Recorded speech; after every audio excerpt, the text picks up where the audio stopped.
Assalamualaikum warahmatullahi wabarakatuh. Bagaimana kabarnya hari ini anak-anak? Selanjutnya, Ibu akan mengabsen terlebih dahulu.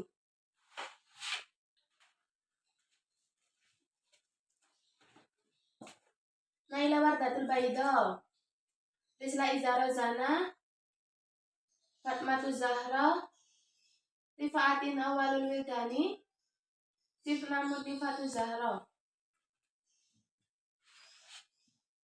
Baik, sebelum pembelajaran kita mulai, mari kita membaca doa bersama-sama. Berdoa selesai. Selanjutnya, Ibu akan mereview kembali materi pembelajaran sebelumnya tentang meneladani nama dan sifat Allah untuk kebaikan kehidupan. Ada yang tahu ada berapa jumlah Asmaul Husna? Ya, Mbak Naila, ada berapa? Benar. Jumlah Asmaul Husna ada 99 nama-nama Allah. Selanjutnya, Ibu akan menyampaikan tentang tujuan pembelajaran kita pada pertemuan kali ini.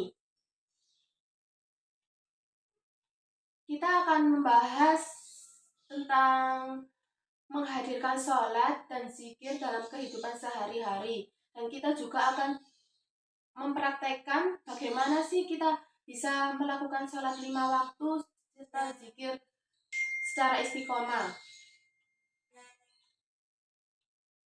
Ada yang kalian ketahui? Apa yang kalian ketahui tentang makna sholat dan zikir? Ya, Mbak Fatma? Benar. Makna sholat secara bahasa dapat diartikan sebagai doa atau doa meminta kebaikan. Sedangkan menurut istilah, sholat dipahami sebagai semua perkataan dan perbuatan dimulai dari takbiratul ihram dan diakhiri dengan salam. Kalian pasti tahu mengapa sholat sangat penting dalam kehidupan kita. Karena sholat adalah fungsi untuk memberikan makna kehidupan di luar sholat. Jika kita selalu mengingat Allah dengan selalu menjaga sholat, maka kita akan mendapatkan ketentraman hati. Sholat mendorong kita untuk berzikir dan selalu berada di jalan Allah. Kita akan terjaga dari perilaku yang keji dan mungkar. Apabila hati selalu ingat kepada Allah. Pantas kita merasa tidak memiliki apa-apa di hadapannya, karena semua yang dimiliki ini hanya dari anugerah dan kebaikannya. Kesadaran diri seperti itu mendorong manusia untuk mencegah dari perbuatan tercela. Sebagaimana dalam Al-Quran disebutkan di surat Al-Ankabut ayat 45 yang berbunyi, Bismillahirrahmanirrahim. Utslu ma uhiya ilaika minal kitabi wa aqimis shalah. Innas sholata tanha 'anil fahsya wal munkar. Wa ladzikrullahi akbar. Wallahu ya'lamu ma tasna'un. Artinya, bacalah kitab Al-Quran yang telah diwahyukan kepadamu dan laksanakanlah sholat. Sesungguhnya, sholat itu mencegah dari perbuatan keji dan mungkar. Dan ketahuilah, mengingat Allah ini lebih besar keutamaannya dari ibadah yang lain. Allah mengetahui apa yang kita kerjakan. Selanjutnya, kita akan membahas apa sih makna zikir terhadap kehidupan kita dalam sehari-hari. Arti zikir menurut bahasa adalah ingat. Sedangkan menurut istilah, zikir diartikan sebagai dengan mengingat Allah Subhanahu wa Ta'ala. Sebagai upaya untuk mendekatkan diri kepada kita dan diperintahkan untuk selalu berzikir kepadanya dengan mengagungkan kekuasaan dan kebesarannya agar terhindar dari kesombongan. Allah Subhanahu wa Ta'ala berfirman dalam surat Al-Ahzab ayat 41 yang berbunyi, Ya ayyuhalladzina amanu dzkurullaha dzikran katsiran. Ya artinya, hai orang-orang yang beriman, berzikirlah dengan menyebut nama Allah, zikir yang sebanyak-banyaknya. Di dalam ayat tersebut dijelaskan bahwasanya Allah memerintahkan manusia yang beriman kepadanya dan membenarkan Rasulullah SAW untuk selalu berzikir kepadanya, baik siang maupun malam, sendiri maupun berjamaah. Memperbanyak mengingat Allah Subhanahu wa Ta'ala dalam hati dan menyebutnya dengan lisan akan merasa kehadiran Allah Subhanahu wa Ta'ala. Begitu pula bertasbih kepadanya baik pada waktu pagi maupun petang dengan menyucikan diri dari sifat-sifat tercela. Adapun cara-cara berzikir di sini disebutkan ada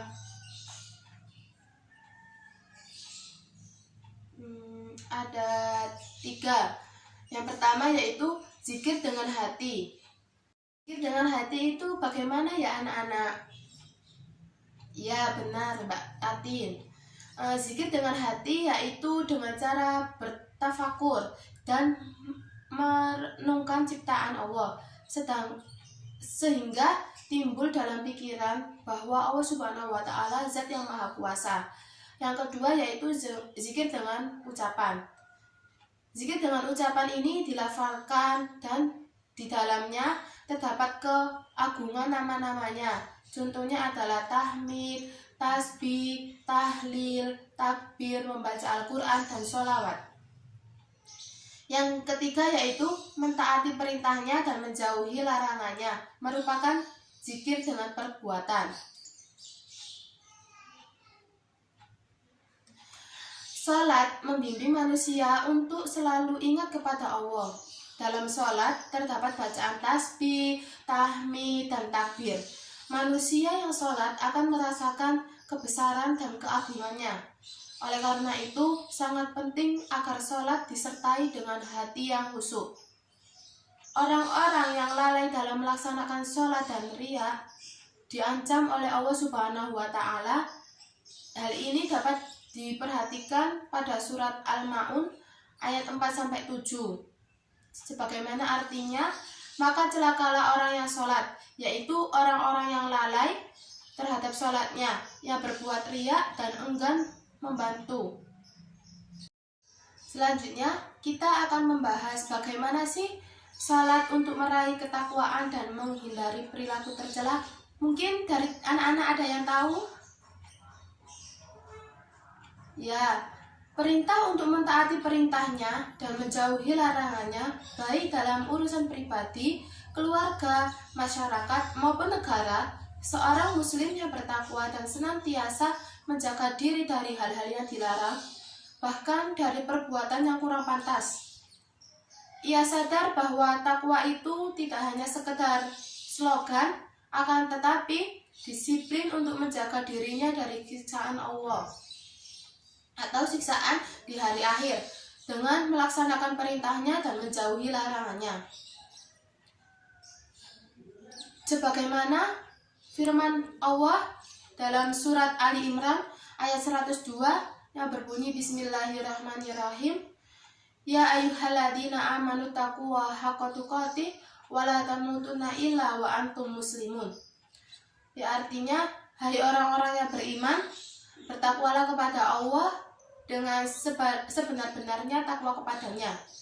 Dan janganlah sekali-kali kamu mati melalaikan dalam keadaan beragama Islam.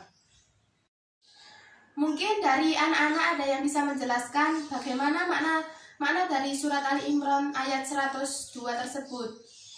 Iya, silakan Mbak Sifna, bisa dijelaskan? Ya, benar. Ayat tersebut menjelaskan bahwa kita hendaknya selalu bertakwa kepada Allah dan menjalankan perintahnya dan menjauhi larangannya. Kita diperintahkan pula untuk selalu istiqomah dan beragama Islam, agar kita tidak mati dalam keadaan kafir. Selanjutnya, kita akan membahas tentang hikmah melaksanakan sholat dan zikir. Ada yang tahu hikmah dalam sholat dan melaksanakan zikir? Ya, sholat merupakan rukun Islam setelah 2 kalimat syahadat. Sholat merupakan salah satu cara untuk mensyukuri nikmatnya yang tidak terhingga kepada mereka. Di sini ada beberapa hikmah yang dapat kita ambil. Yang pertama yaitu tertanamnya akidah tauhid akan terjalin baik. Yang kedua, hubungan antara manusia dengannya akan terjalin baik. Yang ketiga yaitu kedamaian, keamanan, dan keselamatan dari Allah Subhanahu wa Ta'ala akan diperoleh olehnya serta mengantarkan mereka kepada kesuksesan dan pengampunan dari segala kesalahan. Di sini juga kita diajarkan bagaimana sih caranya kita bisa mengamalkan sholat 5 waktu dan zikir secara istiqomah. Mungkin dari anak-anak bisa menjelaskan bagaimana mengamalkan sholat 5 waktu. Ya, sholat merupakan kewajiban yang harus dilaksanakan oleh setiap muslim. Begitu pula dengan zikir yang harus kita lakukan dan dalam kehidupan kita. Agar kalian konsisten dalam menjalankan sholat dan zikir, ada beberapa hal yang perlu kita perhatikan. Yang pertama, kita menyadari bahwa sholat dan zikir untuk mendekatkan diri kita kepada Allah Subhanahu wa Ta'ala. Keduanya menjadi pengingat diri untuk selalu berupaya mendekatkan diri kepada Allah. Yang kedua yaitu memahami manfaat sholat dalam kehidupan. Sholat dan zikir menjadikan seseorang tenang, selalu ingat kepadanya, bersyukur, sabar, dan terhindar dari perbuatan keji dan mungkar. Yang terakhir yaitu kita akan kembali ke akhirat. Kesibukan mengejar dunia jangan menyebabkan kita malas sholat dan zikir.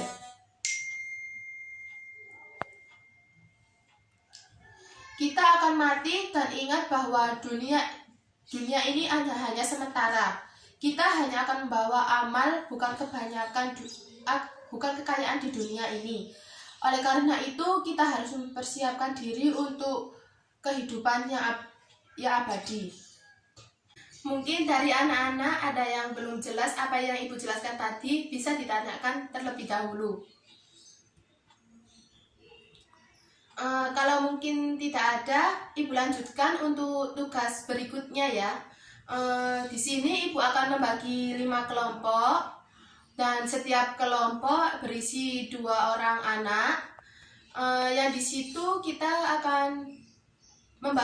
akan membagi tema ke kalian seputar bagaimana sih menghadirkan sholat dan zikir dalam kehidupan sehari-hari.